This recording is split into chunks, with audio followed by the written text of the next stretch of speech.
அஸ்ஸலாமு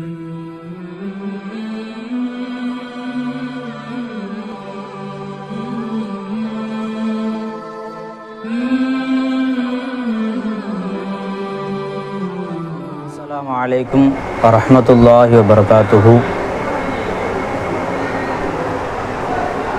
நாளும் ஒரு நபிமொழி என்ற அடிப்படையில் இன்ஷா அல்லாஹ் இன்று ரசூலுல்லாஹி ஸல்லல்லாஹு அலைஹி வஸல்லம் அவர்களின் மீது ஸலவாத்து சொல்வதுடைய சிறப்பை பற்றி ரசூலுல்லாஹி ஸல்லல்லாஹு அலைஹி வஸல்லம் அவர்கள் என்ன சொல்லியிருக்கிறார்கள் என்பதை பற்றி உள்ள ஹதீஸை பார்ப்போம்.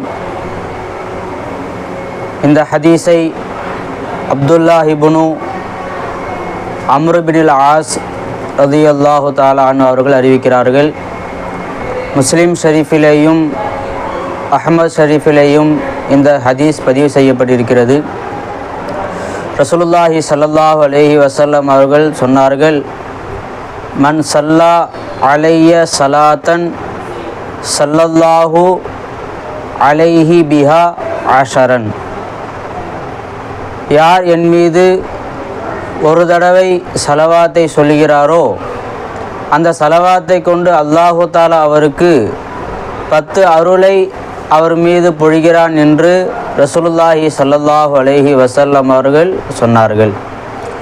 ஒரு தடவை ரசூலுல்லாஹி ஸல்லல்லாஹு அலைஹி வஸல்லம் அவர்களின் மீது நாம் ஸலவாத்து சொன்னால் அல்லாஹு தஆலா ஸலவாத்து சொன்ன அந்த நபரின் மீது 10 அருளை பொழிவதாக ரசூலுல்லாஹி ஸல்லல்லாஹு அலைஹி வஸல்லம் அவர்கள் இந்த ஹதீஸில் நமக்கு அறிவிக்கிறார்கள்.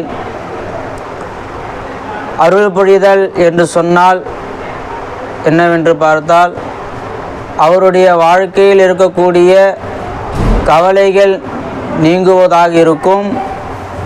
அவருடைய வாழ்க்கையில் மேற்கொண்டு கவலைகள் ஏற்படாமல் தடையாகுவதாக இருக்கும். ஒரு தடவை ரசூலுல்லாஹி ஸல்லல்லாஹு அலைஹி வஸல்லம் அவர்கள் ஸலவாத்து சொன்னால் நம்முடைய வாழ்க்கையில் இருக்கக்கூடிய 10 கவலைகளை அல்லாஹு தஆலா போக்கி விடுகிறான். அதற்கு பகரமாக அல்லாஹு தஆலா 10 விதமான ஆபத்துகளை விட்டு அல்லாஹ் நம்மை பாதுகாத்து நம் மீது அருள் புரிகிறான் என்று ரசூலுல்லாஹி ஸல்லல்லாஹு அலைஹி வஸல்லம் அவர்கள் இந்த ஹதீஸில் நமக்கு சுட்டி காட்டியிருக்கிறார்கள். ஸல்லல்லாஹு அலைஹி வஸல்லம் அவர்கள் மீது அதிகமாக ஸலவாத் சொல்லக்கூடிய பாக்கியத்தை அல்லாஹ் நம் அனைவருக்கும் தந்தல் புரிவானாக. ஆமீன்.